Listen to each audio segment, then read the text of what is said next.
अस्सलाम वालेकुम, this is sir Noor and we are learning English language. आज की हमारी क्लास फ्यूचर परफेक्ट टेंस के हवाले से है।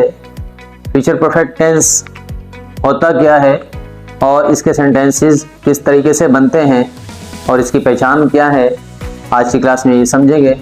क्लास की तरफ चलते हैं। फ्यूचर परफेक्ट टेंस की डेफिनेशन बताते हैं हमें। It refers to an action that will finish sometime in the future। एक एक्शन के बारे में जो है हमें बताएगा जो कि मुकम्मल होगा, हुआ नहीं अभी, होगा sometime एक वक्त में, in the future आने वाले वक्त में, मुस्तकबिल में, before some other event in the future यानी कि एक और काम से पहले जो है, किसी काम से पहले वो काम जो है वो कंप्लीट हो जाएगा। तो ये हमें फ्यूचर परफेक्ट टेंस बताता है। एग्जाम्पल के ऊपर चलते हैं। तो नंबर फर्स्ट एग्जाम्पल हमारे पास है, the guests are coming at 8 PM। First sentence आपको नजर आ रहा है जो कि प्रेजेंट कंटिन्यू का है। इसको मैंने किस तरीके से पहचाना, यहाँ सब्जेक्ट के बाद आर लगा हुआ है और साथ में वर्ब की आईएनजी फॉर्म नजर आ रही है मुझे। तो आर प्रेजेंट को शो करता है और आईएनजी फॉर्म जो है कंटिन्यू को शो करता है। तो ये प्रेजेंट कंटिन्यू का सेंटेंस हो गया। साथ में इसके साथ कॉम्बिनेशन के तौर पे इस्तेमाल हुआ है, I will have finished cooking by then. यानी द गेस्ट आर कमिंग, मेहमान आ रहे हैं एट 8 PM शाम के 8 बजे। I will have finished cooking by then, मैं तब तक कुकिंग यानी कि खाना पका चुकी होंगी। तो यहां पर सेकंड सेंटेंस में आपको नजर आ रहा है विल के साथ हैव है सब्जेक्ट के बाद और वर्ब की थर्ड फॉर्म का इस्तेमाल किया गया है। यहां पर ये जो कुकिंग नजर आ रहा है आपको, ये जेरेंट फॉर्म है, यानी कि यहां पर ये नाउन के तौर पर इस्तेमाल हुआ है, वर्ब के फंक्शन में नहीं है, नाउन के फंक्शन में। तो इसलिए हमारा जो मेन वर्ब है वो क्या है, फिनिश्ड है। I will have finished cooking by then, तो तब तक मैं खाना पका चुकी होंगी। तो ये आने वाले वक्त के बारे में बताया गया। मेहमान आ रहे हैं, कब आ रहे हैं, 8 बजे आ रहे हैं। दूसरी बात उन्होंने कही कि 8 बजे तक जो है मैं खाना पका चुकी होंगी, यानी कि मेहमानों के आने से पहले मैं खाना पका चुकी होंगी। तो यहाँ पर या मैंने खाना पका लिया होगा, दोनों अल्फाज या सेंटेंसेस यूज कर सकते हैं उर्दू में इस सेंटेंस के लिए। सेकेंड एग्जाम्पल के ऊपर चलते हैं। Tahir will have planted all the saplings in the garden. Tahir ने तमाम पौधे जो सैपलिंग्स है उसकी वो प्लांट कर दिए होंगे, यानी कि लगा दिए होंगे सॉरी बाय 4 PM 4 बजे तक। तो यहां पर टाइम मेंशन किया गया है आने वाले वक्त के बारे में कि 4 बजे, यानी कि अभी हम 4 बजे नहीं, फॉर एग्जाम्पल सुबह के 8 बजे हैं, तो वो कह रहे कि शाम के 4 बजे तक जो है ताहिर ने सारे पौधे लगा दिए होंगे। Number third, Ayaan will have left before you get there. First sentence आपको नजर आ रहा है जो कि फ्यूचर परफेक्ट का है, विल के साथ हैव है और फिर वर्ब की थर्ड फॉर्म है लेफ्ट, लीव की सेकंड फॉर्म है और थर्ड फॉर्म भी लेफ्ट है। तो Ayaan will have left, Ayaan निकल चुका होगा या जा चुका होगा, बिफोर इससे पहले कि यू गेट देयर कि आप वहां पहुंचो।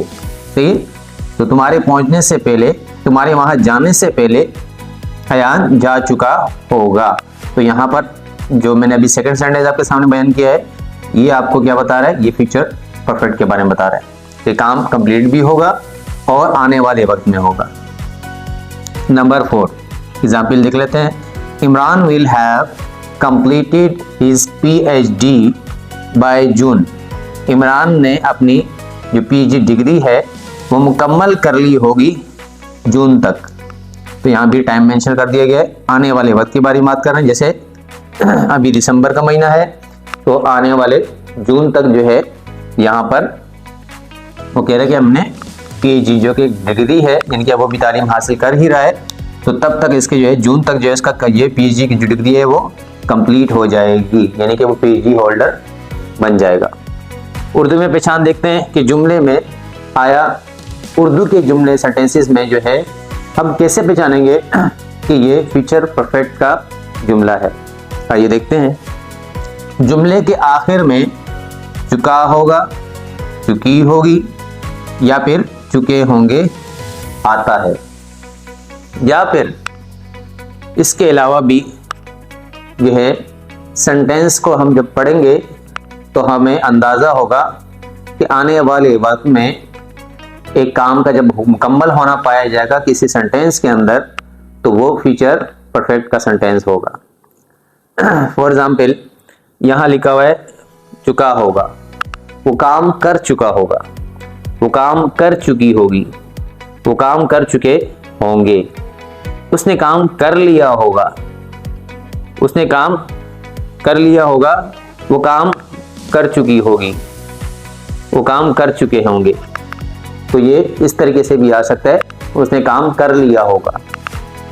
सही है, तो इस तरीके से भी कुछ सेंटेंसेस भी आ सकते हैं। वो आ गया होगा, वो चला गया होगा, वो खाना पका चुका होगा, उसने खाना पका लिया होगा।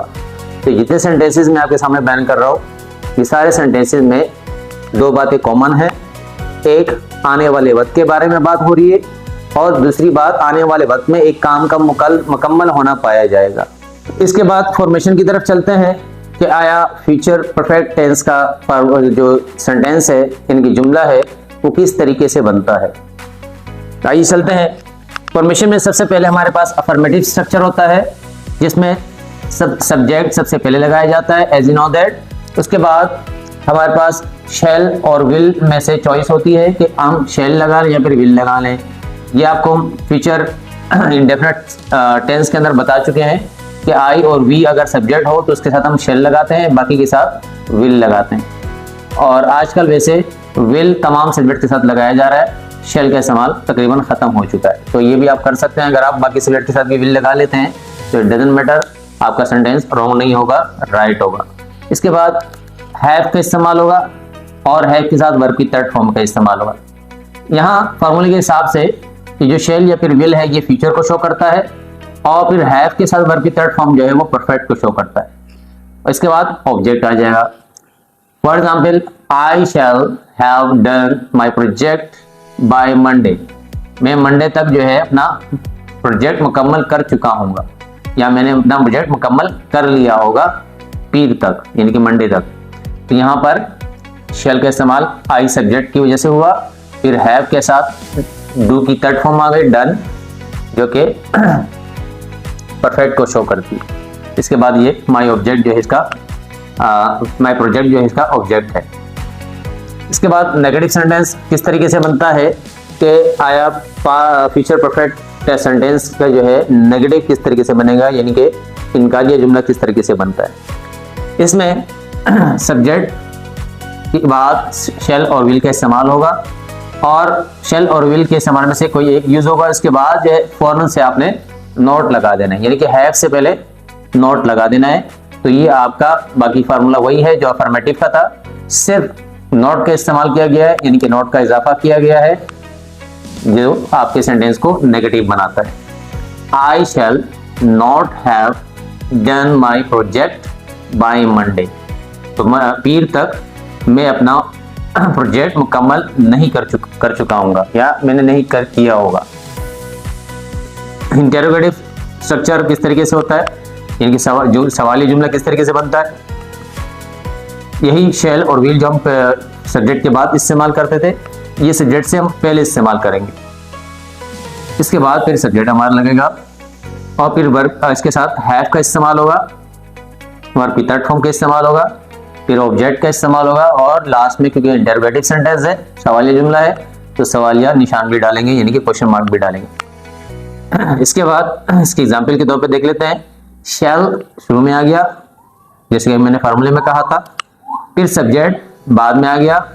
शैल I have done my project by Monday, क्या मैं अपना प्रोजेक्ट पीर तक मुकम्मल कर चुका हूँगा। तो ये आपका सवालिया जुमला बना। इस तरह से इंटेरोनेगेटिव इसका बनाना है, सवालिया प्लस इनकारिया, शेल और विल एज इट इज, यही फार्मूला जो हमने इंटरोगेटिव कर लिया था एज इट इज ले लेंगे। सिर्फ यहाँ पर सब्जेक्ट के बाद नोट का इजाफा कर देंगे तो ये आपका इंटेरोनेगेटिव बन जाएगा। एग्जाम्पल के ऊपर आते हैं। पहले वाला जुमला हमारे पास क्या था, shall I have done my project by Monday, तो ये सवाल कर रहे हैं। अगला सवाल जो है इंटेरोनेगेटिव में है, शेल आई नॉट, ये नोट आप देख रहे हैं सब्जेक्ट के बाद नोट का इस्तेमाल हुआ।